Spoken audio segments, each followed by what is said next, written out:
It was seen at the time as a diplomatic triumph, a moment of hope as Palestinian leader Yasser Arafat and Israeli Prime Minister Yitzhak Rabin shook hands on the White House lawn and signed up to the Oslo Accords. They were named after the capital city of the country, Norway, where the diplomatic efforts started, at first in secret. Now, the chances of peace are the bleakest they've been at any time since, with Israeli Prime Minister Benjamin Netanyahu threatening to annex parts of the West Bank. In an interview with Al Jazeera, Norway's foreign minister tells me that could threaten the whole Oslo process, which was aimed at creating two separate states. We cannot see annexation. That would be in contravention of international law, and it would directly undermine the potential for a two-state solution. So that is a very clear message from us. Norway still plays an important role. A committee it leads, the Ad Hoc Liaison Committee, is now the only place where key international players meet with Israeli and Palestinian representatives. And the country is a candidate for membership of the UN Security Council.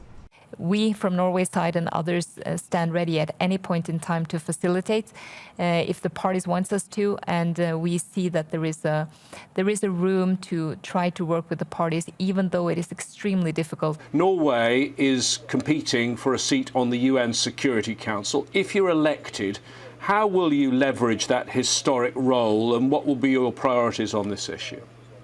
Well, it's something that we talk to all UN member states about, because we can bring to the table something that is quite unique. We have experience, we have network, we have a way of working that has always been, I would say, for the long haul, very patient. We work behind the scenes, usually for a very long time before no one even knows that it is a process going on. Norway is in a tough race for the Security Council. There are 3 countries, Canada, Ireland and Norway, competing for 2 seats. The election is on the 17th.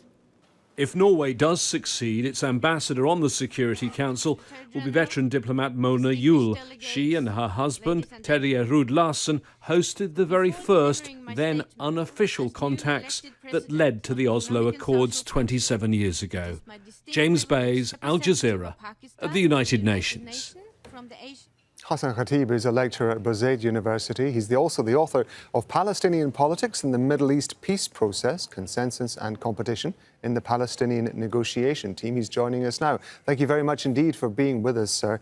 If Norway is now losing faith, if you like, that the two-state solution can be found, do the Oslo Accords actually have any role to play anymore?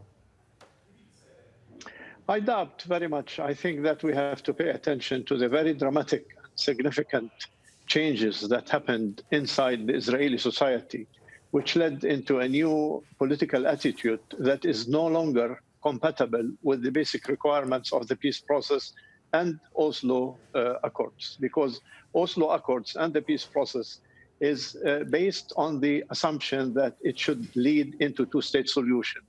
Now, there is no longer a critical mass in Israel that believe that Israel should give up their control over all or most of the occupied Palestinian territories. And recently, they have been supported by the new administration in the United States, which leaves us really very far away from the requirements of Oslo Accord and the peace process.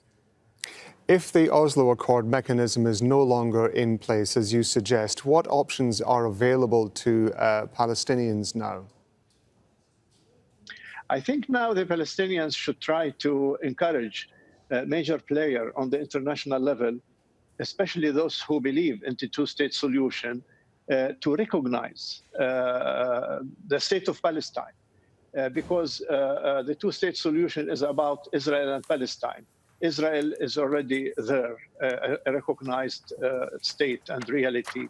Now, what we need is to continue helping the Palestinians on all levels to try to realize their right of self-determination and a state. And in this regard, the outside world, including countries like Norway, which invested a lot in the two-state solution and the peace process, must try to hold Israel accountable for its violations of the international law that are trying to prevent the development of Palestine into a full-fledged state in accordance with the international legality and the resolutions of the United Nations. The situation as it stands at the moment in many ways is no different to the way it was many years ago, in as much that international pressure has always been called for by Palestinians, and yet there seems to be a stumbling block when it actually comes to that international pressure being put on Israel and its supporters in order to come back to the negotiating table and to make other talks.